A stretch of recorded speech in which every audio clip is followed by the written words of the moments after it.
Even in the last 11 years of me visiting Poland, it's gone from being a very cheap place to visit to somewhere that's not so cheap. So, does this mean that Poland is becoming a superpower of Europe? Poland's economic rise over the past 30 years or so has been truly meteoric. After regaining independence from the USSR in the late 90s, Poland's GDP per capita has increased tenfold, and there's still space for further growth. That sums up my starting point. I first went to Poland in 2012, so about this point here, and look at the rise in that short space of time with GDP. It's certainly a booming country. In fact, the OECD estimates that the median Polish household will actually be wealthier than their UK counterparts before the end of this decade. Wow. So in this video, we thought we'd take a look at Poland's impressive economic growth, how this all happened, and whether we should expect it to continue into the future.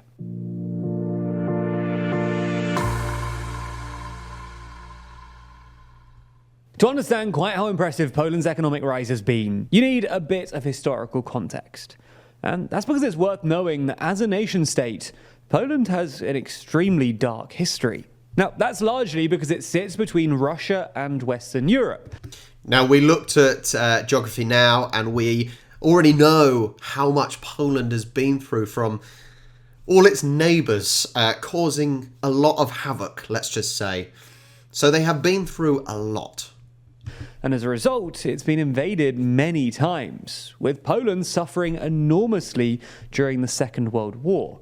Having been divided up by the Soviets and Nazi Germany, Poland lost a lot more people than any other EU country in Allied forces during the Second World War, amounting to over 5 million Poles, including some 3 million Polish Jews. After the war, though, Poland was fully subsumed into the Soviet Union, in part because Stalin successfully purged the country of all non-communist Polish nationalists and renamed it the Polish People's Republic. However, after the war, Poland's economy was already in ruins, and it only grew sluggishly under the Soviet Union. In 1999, though, when the communist system finally collapsed, Poland's per capita income was literally a tenth of its developed Western European neighbours.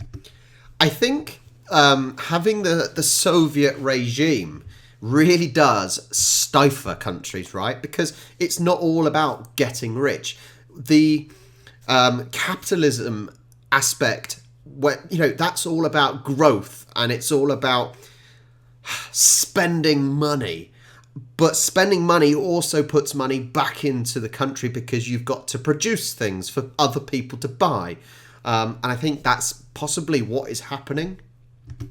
To be more precise, according to World Bank data, Poland's GDP per capita in 1990 was $1,700. For context, the UK, France, Germany, and Italy all had GDP per capita of somewhere between $19,000 and $20,000. That is a big difference. Even poorer Western European states were significantly wealthier than the Poles. Portugal, for example, had a GDP per capita of about $8,000. Fortunately for Poland, though, things have changed quite a lot since then. And that's because Poland's economy grew steadily throughout the 90s, reaching a GDP per capita of about $5,000 by the early 2000s. Poland's economic growth then accelerated yet further from 2004 onwards, after they joined the EU, it's a big reaching spike. a GDP per capita of $14,000 in 2008, just before the financial crisis. And today, Poland has a GDP per capita of about $19,000, literally 10 times what it was in 1990. I can give you a good example of this inflation and increase in GDP. In even 5 years ago, we went to Krakow, the first time I took my wife Charlie, and we got zapiekankas, which I said, they're great, let's get these. At the time, I think it was about 7 zloty. When we went this time in January 2023, so very recently, they were 20 zloty. So straight away you can see the inflation and the price increase. That is a huge jump in such a short period of time. So you can clearly see, even now, Things really are booming. And not that far behind Western European countries like Portugal and Greece, which have GDP per capita of about $24,000 and $20,000 respectively, making it one of the fastest growing economies anywhere in the EU. As such, Poland has become a paradigm case of transitioning away from a centrally planned economic model into a market system and democracy. And this comparison with other similar post-Soviet economies is striking. Take Ukraine, for example. In the 1990s, after the collapse of the Soviet Union, Poland and Ukraine both had similar GDP per capita. However, in 2020, before Putin's invasion, Poland's GDP per capita was more than triple that of Ukraine. The Polish economy has also proved remarkably resilient to crises and external shocks. For example, in 2020, after the onset of the pandemic, Poland's unemployment rate, already one of the lowest in the EU, barely budged, and GDP contracted by only 3.5%. Significantly less than the OECD average of 5.5%. That is shocking to see the United Kingdom. That is awful to see how bad the United Kingdom has done. And that proves that our Conservative, the Tories, are awful. Get rid of the Tories. Look what they are doing to our country. I know this isn't about the United Kingdom, but this sums up how bad we are. The Tories, and well below the likes of the UK, who experienced a contraction of 9.9%. So, how has this happened? Why has Poland's economy grown so quickly? Well, we can see several reasons behind this. For starters, Poland has been one of the largest recipients of EU cohesion funds, receiving a total of 213 billion euros since it joined the EU in 2004. And it's not just about the volume of money either. Poland has been using this money wisely, investing and developing both its infrastructure and agriculture. The second reason, though, is Poland's membership of the EU single market, which has allowed for the free flow of capital, goods, services, and people. That's fantastic. They always say in business, to grow, you've got to spend. And that clearly is what Poland have been doing. You know, they've received these funds, but they haven't just let it sit there. They haven't just necessarily given it straight to the people. They have used it to to create jobs, to create infrastructure, to improve the country, the infrastructure and everything. That's amazing. And look, we in the UK had all this, and we've blown it. We've spaffed it up the wall, as we say. You know, we've got rid of all this free movement of capital, goods, services, and people. And that is why I can clearly see the statement of how Poland will potentially have a greater GDP than the UK in the next decade. I can perfectly understand why, because we are regressing. Poland is clearly progressing.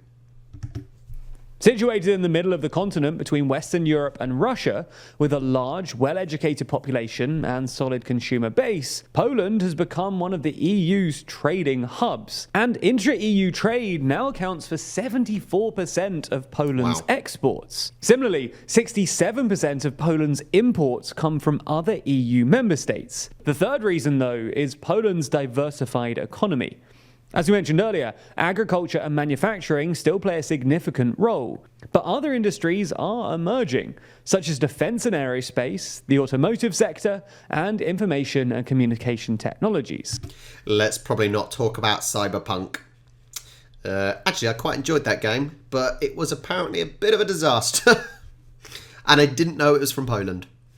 And the growth of these sectors does partly explain why Poland's economy has proven to be so resilient to external shocks. Take the automotive industry, for example, which is fast becoming one of the key branches of the Polish economy.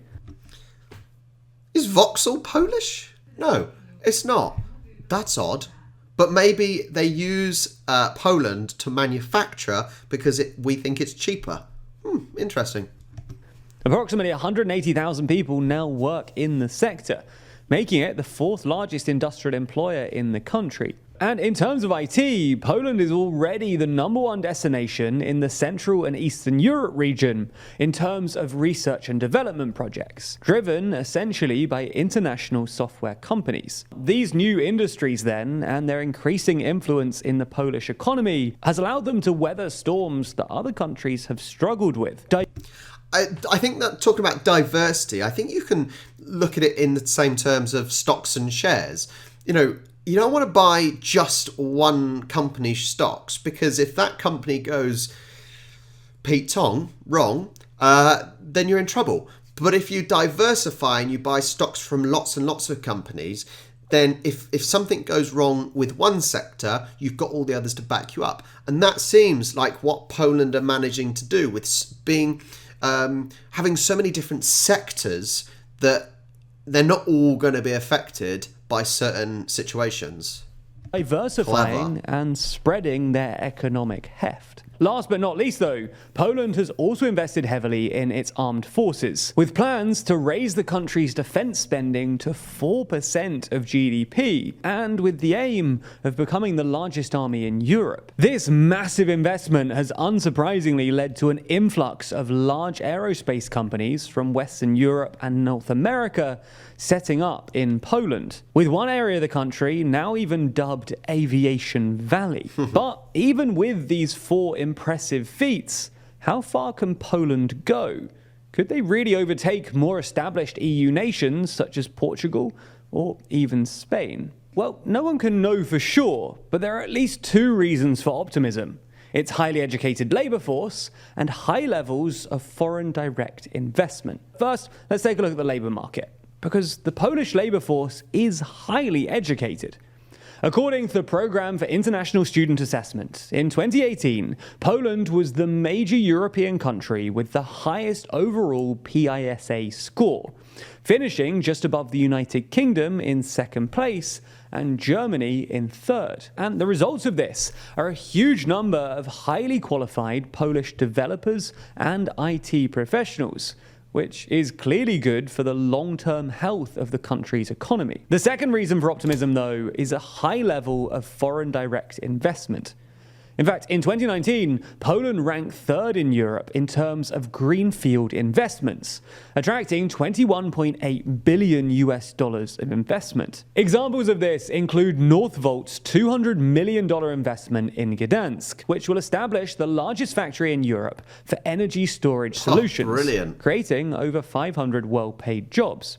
Other examples include Microsoft's $1 billion digital investment, which includes its first data center in the region, providing cloud services to businesses and governments, or Google's $200 billion data hub in Warsaw. These are big name companies that are wanting to invest in this country. And whether or not these companies just see it as a cheap way of producing things, that doesn't matter, because what it's doing is bringing jobs in. It's bringing the infrastructure to Poland. To be able to bring these big names in is absolutely fantastic for the country. Obviously, all of this should be taken with a pinch of salt. No one knows how this will pan out, and the last few years have shown us that economic forecasting is definitely more of an art than a science. Nonetheless, Poland's fundamentals look good, and it's at least possible that they end up converging with their Western European neighbours sometime soon. But Poland isn't the only country underestimated and under-discussed. In fact, there are fascinating places all over the world which you maybe have never even heard of. So, our friends over at... Let's leave it there. I can perfectly understand from what they've said here why Poland is on the up. They've explained it really well.